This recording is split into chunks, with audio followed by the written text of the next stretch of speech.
I think we've all picked up a book like this, whether it's in high school for an assignment or after graduating college for fun, whatever it may be. You open it and you start reading, and it's not what you think it's going to be. I think at this point I've probably read around 100 classic novels, and the journey has not been smooth. I definitely am not where I started in terms of reading level, the skills that I started with, and my understanding of what a classic novel is. I think that these things have fundamentally changed for me from the first classic that I picked up in high school versus where I am now. And I know that a lot of you probably want to try reading classics again, want to get into reading classics, have a long list of classic novels that you've been wanting to get around to.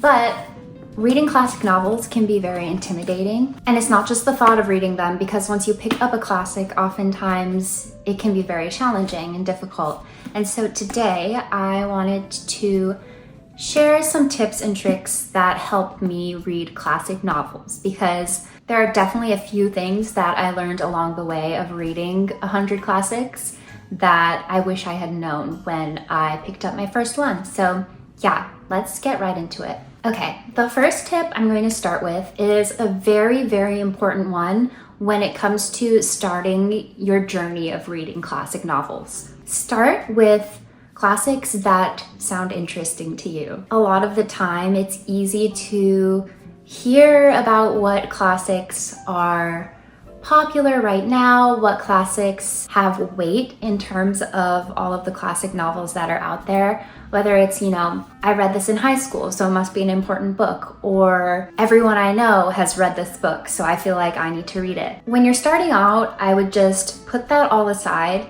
and start with a classic that genuinely sounds interesting to you. Because if you were going to read any other genre of novel, would you read it if you weren't interested in what the story is about? Probably not. So I think it's just easy to check that box and start with a book that you already think sounds interesting, that you're going to be excited to pick up, that you're going to want to get through to find out what happens. I would say to pick out a genre that you already know you enjoy. So whether you're a reader or not, say you like romance novels or you like romantic period dramas, like whether it's Bridgerton or movies, then start with Jane Austen, right? Like, I would just sit down and think about what you like and kind of try to draw those connections. And I think what's really fun about classics is that there are so many classic novels in the world that there's going to be something that will kind of spark your interest and make you want to pick it up. So think about what you already like. Similar to that example I just gave, I think my love for classic novels really started with Jane Austen.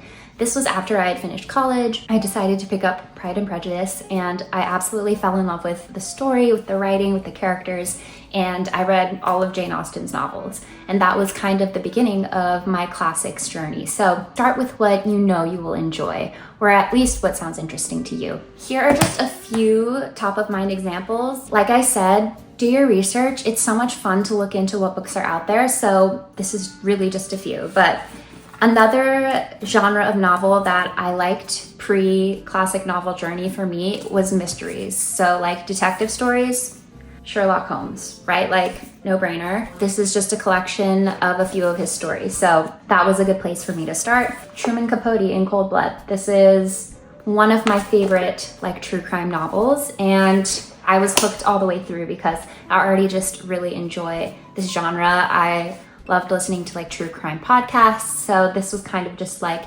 easy connection to make for me. Like I said, Jane Austen, if you're into romance, she is the queen of romance. I think this is a great place to start. Edith Wharton is another author that does romance really well, so you could start there. If you are into gothic horror / mystery, Perfume by Patrick Suskind is a phenomenal novel. Definitely has gothic and horror elements to it. So I'd say if you enjoy a murder mystery or a horror movie, this is an example of a place to start. So Those are just a few, like I said. Look for something that sounds interesting, even if that's going to the bookstore and just reading the backs of a lot of classics and seeing what sparks your interest. Start there. The next tip that I find really important, especially if you are feeling intimidated by picking up a classic novel, is to start with easier writing styles, authors that don't have super flowery, complicated prose. I think a lot of the time when we think of a classic novel, and a lot of the classics that we read in school, we think of this very complicated, like convoluted writing that oftentimes can be very difficult to follow, especially if you're new to classic novels or if you're not a reader at all. That can be like extremely challenging to be the first thing that you pick up and attempt to read. There are a bunch of classic novels out there that have very straightforward writing styles that are very easy to read. There are definitely a lot of authors that maybe might not be the first ones to come to mind, but are magnificent writers, have beautiful storytelling skills, but use very straightforward language and writing style. So here are just a few examples of ones that I love and I would recommend starting with. Starting with James Baldwin. He is my all-time favorite author. I think he just has this innate ability to write about people in a way that makes you fall in love with them and feel very deeply for them. The next is Sylvia Plath, specifically her novel Bell Jar. Another one of my favorite authors is Toni Morrison. She, similar to James Baldwin, just has this innate ability to write about people in a way that is just so human and authentic. So I would highly recommend her. Arthur Miller's Death of a Salesman. This is actually a play, so very short, easy to get through. Again, a lot about the human condition and very easy to read. And then lastly, I already mentioned Truman Capote. He has quite a few novels and collections of short stories. So obviously a famous one is Breakfast at Tiffany's. These are just a few recommendations in terms of like easier classics to get started with. But again, just the tip of the iceberg, you can find a lot more. I also wanted to include Shirley Jackson if you are looking for something a bit more gothic and dark with elements of horror. This is also a great place to start. There's nothing wrong with starting easy. In fact, I think that's the best way to start, just so that you don't overwhelm yourself. And it's like with any other skill that you would learn. If you're learning to ride a bike, normally you would start with training wheels. You wouldn't just get on the bike because then you'd probably fall off and never want to do it again. So I think it's important to kind of like build up, like strength train almost your brain and level up slowly. Now my next tip is for when you start to get into more difficult and challenging classics, whether it be length or just the writing style. One thing that I noticed when I started reading these kinds of books is that the first 100 pages or so would be very challenging for me. I would find it difficult to process what was on the page and what was trying to be communicated by the author or the character. But around page 100, it would get just so much easier. And I don't know the exact science behind it, but I honestly think that after so many pages, your brain just gets used to the writing style that you're reading. My tip is to stick with it and push through that first bit.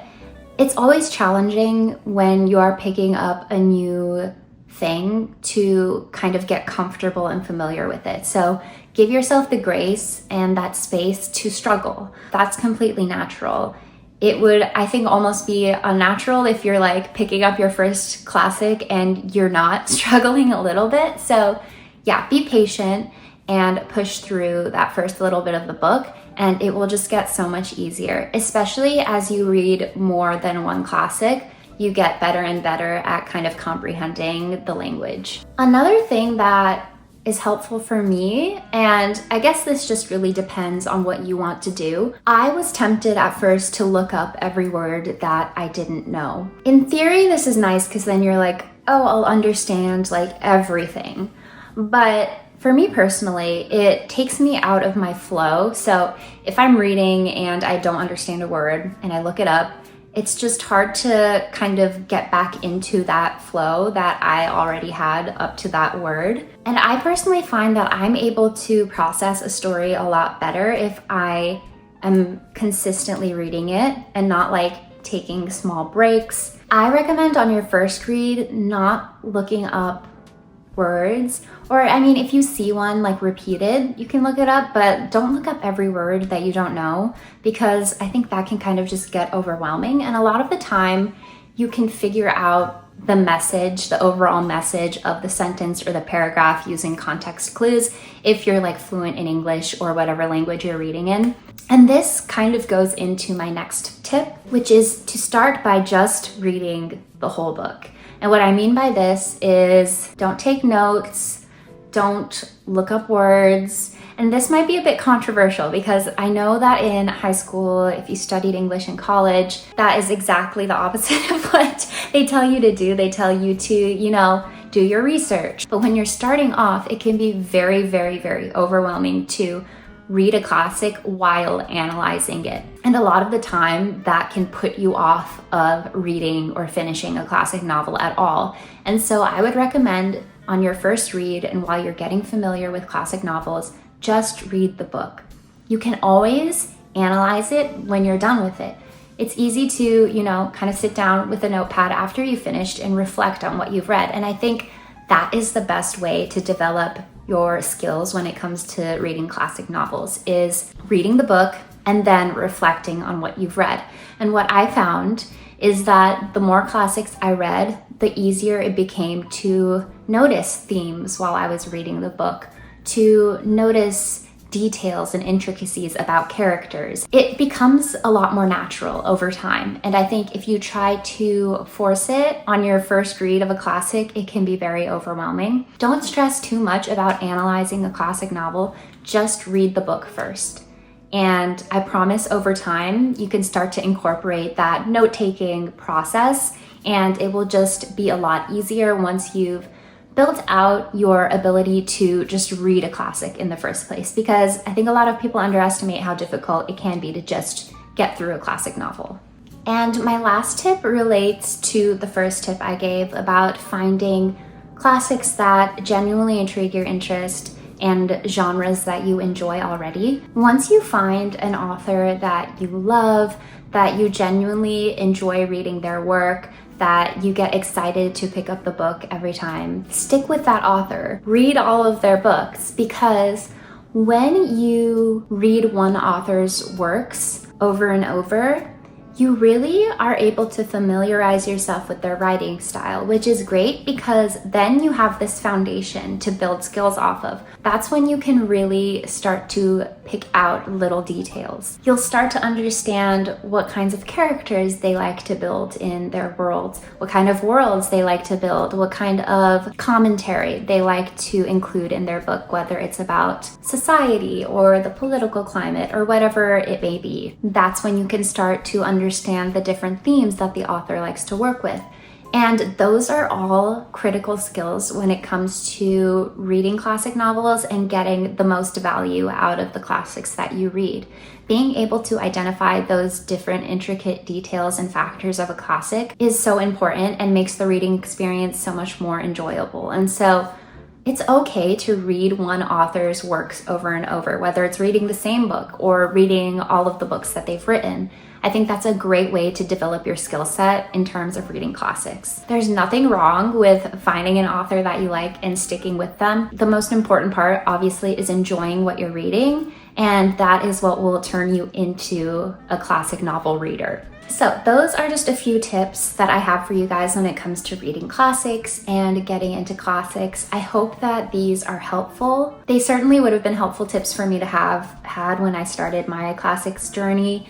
And they're just some of the most important things that I learned along the way about classics, but also just in general about reading. These tips have helped me to become an avid reader and to enjoy reading even more, which I think is the whole point. So I'm curious to hear about your guys' journey into reading classics, what you're excited to read. Keep me updated about what you're reading in the comments below.